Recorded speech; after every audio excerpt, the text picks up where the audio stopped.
As a young kid, I just loved everything about this industry. I thought it was magical. I never looked at it as anything other than fun. I didn't care that I didn't get a part. It was okay. Like, I think being an immigrant and understanding what the simple aspect of opportunity is gave me a sense of appreciation for just, thank you so much for even allowing me to sit here and audition for you. That was enough.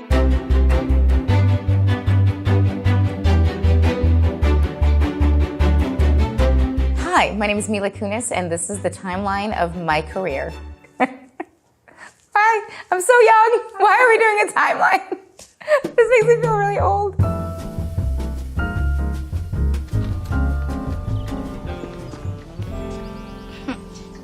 You're not wearing that to the game, are you? Actually, no. I've got some good news and bad news. I'm Ashley. I don't get bad news. I think as a kid, the bad girls were the ones with the dark hair, and then like the more relatable all-American gals were the blonde ones or whatever. So I clearly wasn't that.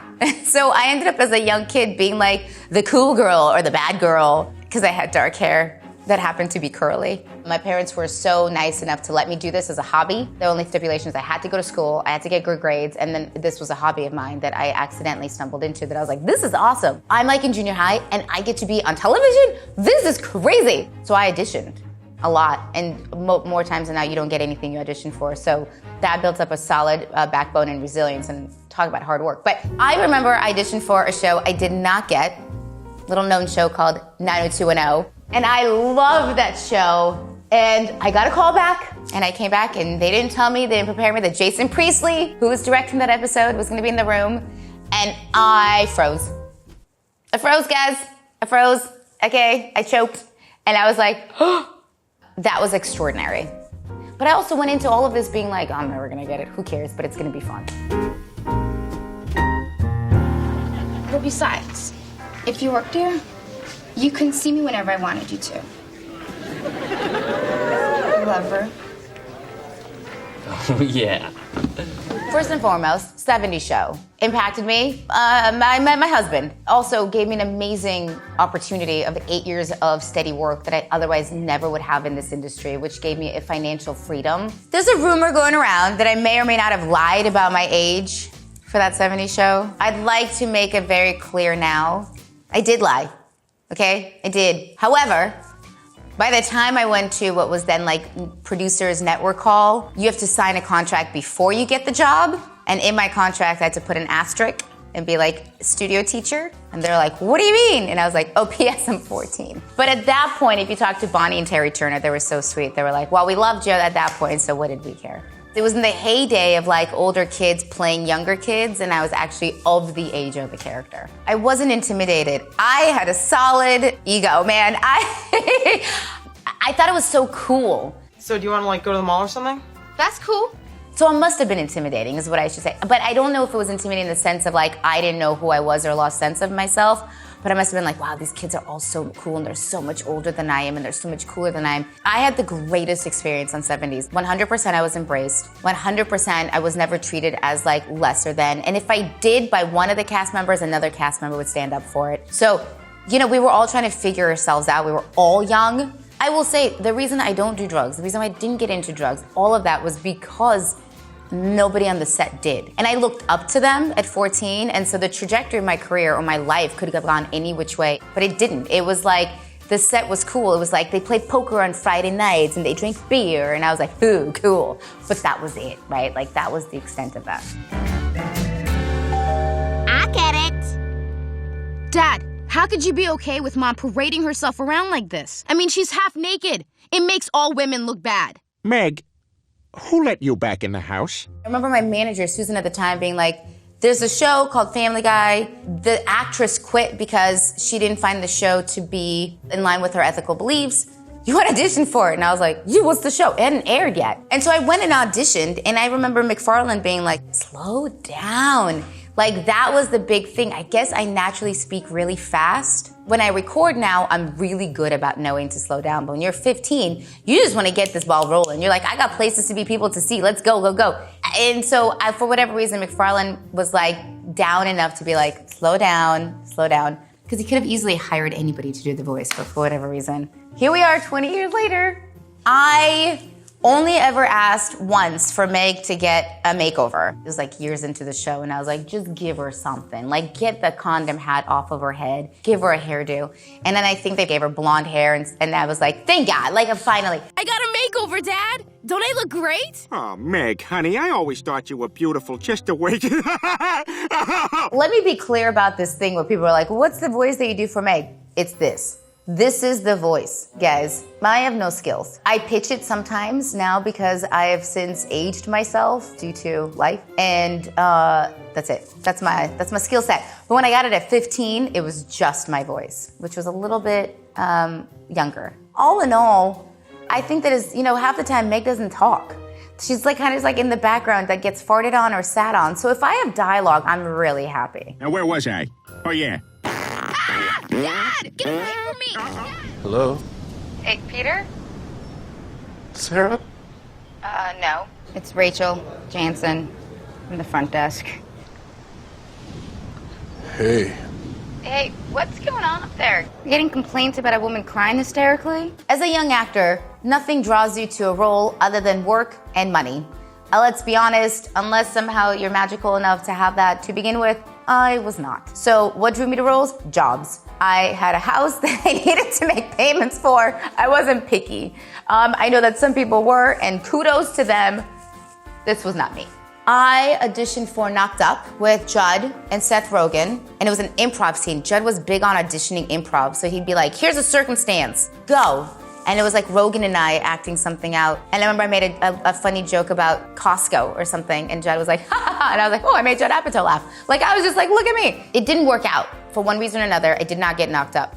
A year later, I got a call from Judd to be like, hey, will you do me a favor and do a table read for a movie that we may or may not make, which is totally normal in the industry. They do table reads to hear it read out loud. I was like, yeah, of course, Judd Apatow, like whatever you need. So I showed up to this table read, and it was a very different cast that you know from Sarah Marshall than it was at the table read, and it was a different movie. But we did the table read, and I was like, cool, nice knowing you guys, bye, see you later.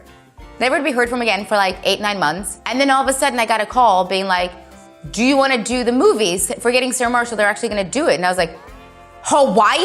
They'll pay me to go to Hawaii? I was like, I am in. That was it. And then we showed up to Hawaii, and it ended up being hands down one of the most incredible experiences anybody could ever ask for as a young actor. It was magical. The fact we shot where we lived, we were all young and in our 20s, and didn't need much sleep. None of us had kids, none of us had any responsibilities. We surfed in the morning before work, and we would go surfing after work. I don't even surf, but I did it. My real life hotel room was next door to the room that we shot in. It was like an inclusive resort, but with like movie making. This was before anybody had any notoriety. Let's keep in mind, like there was no ego of anybody. They were so great and so funny. I've never improv'd, but I was like, this is their wheelhouse. Russell Brand would go on these rants when he improv'd that I was like, I don't even understand what this improv means. Like half the time he improv'd into a world that was so existential that I was like, that is highbrow, Russell. I cannot keep up to save my life. Russell was like on a tangent. I also got in trouble. We showed up to the resort. We're on an island that also has a military base on it. And so our resort at the time had a lot of families that were visiting their kids that were in the military base. I was of age, I was 22 at the time. And I remember grabbing myself a drink, and there was a kid there that had his like whole camo on, and he couldn't get a drink. And he was like 20, I think. And I was like, oh my God, you're fighting for our country and you can't get a drink? I'll get you a damn drink. And I went and got the kid drinks, and I got into so much trouble from that hotel. They went and talked to Shauna, who was our producer at the time, and they're like, your actress, that's not okay. She cannot be buying drinks to underage people. And I was like, he's clearly in the military. Give the kid a beer. Like, who cares? I didn't get kicked out, thank God, and I didn't get fired, but I didn't do that again at that hotel. I like living here. Big day's getting closer and closer, huh? Well, I can't wait. I think you're gonna be amazing. Thanks. Black Swan was great. Like, it was one of those where you didn't know what you were making, you kind of hoped people would get it, you just didn't know. Shot it for $1. We lost all our budget the day before production. Darren, I don't know how, found money magically. We were able to shoot. So much of our shooting was done illegally because we didn't have permits because we were a broke production. We shot illegally in the subway. We got a phone call at 3 a.m, be like, come down to the subway. We're gonna shoot scene 35A. And I was like, I'm coming. There's no version of that could do that today for me. I'd be like, I have kids and I gotta pick them up and drop them off at school. And I didn't know what was gonna happen with the movie. I honestly was just like, it's Darren Aronofsky, it's Natalie Portman, like winner, right? And this is an incredible group of people to be with. Winona Ryder, I was like, what movie am I making? I mean, mind you, Darren was like, and now you must learn to dance. And I was like, I can do it. Oh my God, I broke my body. I was like, no, I can't, but I did it. And luckily, because we lost money, we were able to push production 3 months, which gave me 3 more months to get on point. So for that, I'll always be oddly grateful for that we lost money initially. This could be great. This could take all the weirdness out of it. Well, we talked about this. I don't like you like that. I don't like you like that either. That's why it's perfect. I don't even know if I find you attractive. That's cute.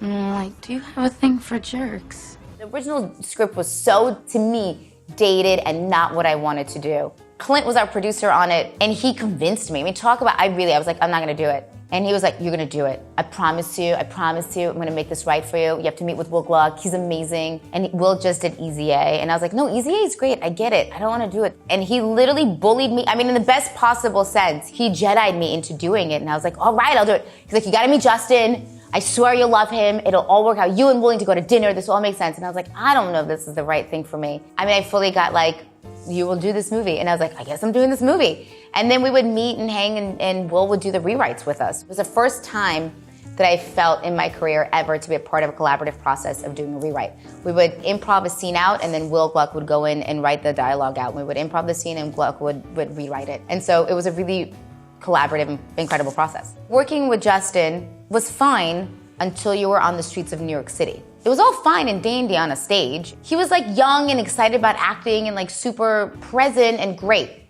And then you went on into the public with him and it was like the Beatles on the street of New York City shooting with him. I've never witnessed that in my life. We would shoot on this side of the street and I'm not kidding you, it was like a sea of 1,000 people just staring at you and I was like, whoa. Like that was a whole learning curve for me. I was like, you have an interesting life, homie. Like, good luck to you. I thought I had it bad, that's bad. So working with him was great, but being on this public street with him, nobody should experience.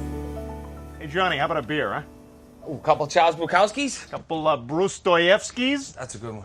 You know what, I think I too want a Martina Navratilowski. Oh, no, that doesn't work. No, don't ruin it, no. Bullshit, that totally works. No. So Ted was a movie that McFarlane had written a couple years prior to it being made.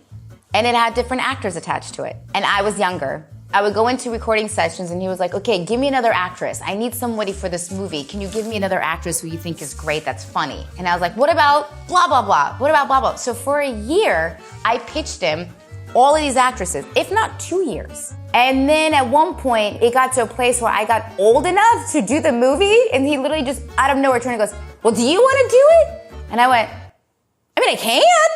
Okay.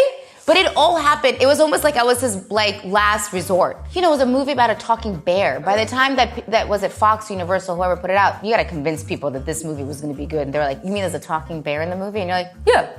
So I think it took a minute for people to jump on board. But then when they did, it was off to the races. We're killing ourselves trying to be perfect, and it's making us insane. In this day and age, it's impossible to be a good mom. Screw it. Let's be bad moms. I had my daughter at the time. I think she was 2, not even, 1.5. And so I had taken a minute off from acting and went to producing for about 3 years. And I was like, if I go back to shooting something with a baby, with a kid, with a 1.5-year-old at the time for me, I was like, it's better be good. And I was like, couldn't find a project that I gravitated towards. Zoe Saldana, was a girlfriend of mine, read the script, totally randomly somehow, called me and goes, I can't do this, but just for fun, read this script. And I was like, all right, I'll read it for fun. I read it and I was like, oh, this is really funny. Like, I was like, I wonder what's gonna happen to this movie. Like, hope it gets made. Don't give it any thought. And then 2 months later, out of nowhere, I got a call from my agent being like, there's a script called Bad Moms. Do you wanna read it? And I was like, wait, I already read it. I know this script. It all happened as like a fun read that another actress sent me to be like, here's a really funny, great movie. And we had just both become moms. And we both, I think, just related to it. Yeah. I don't know what's me and what part I invented. Your former classmate has made claims against you.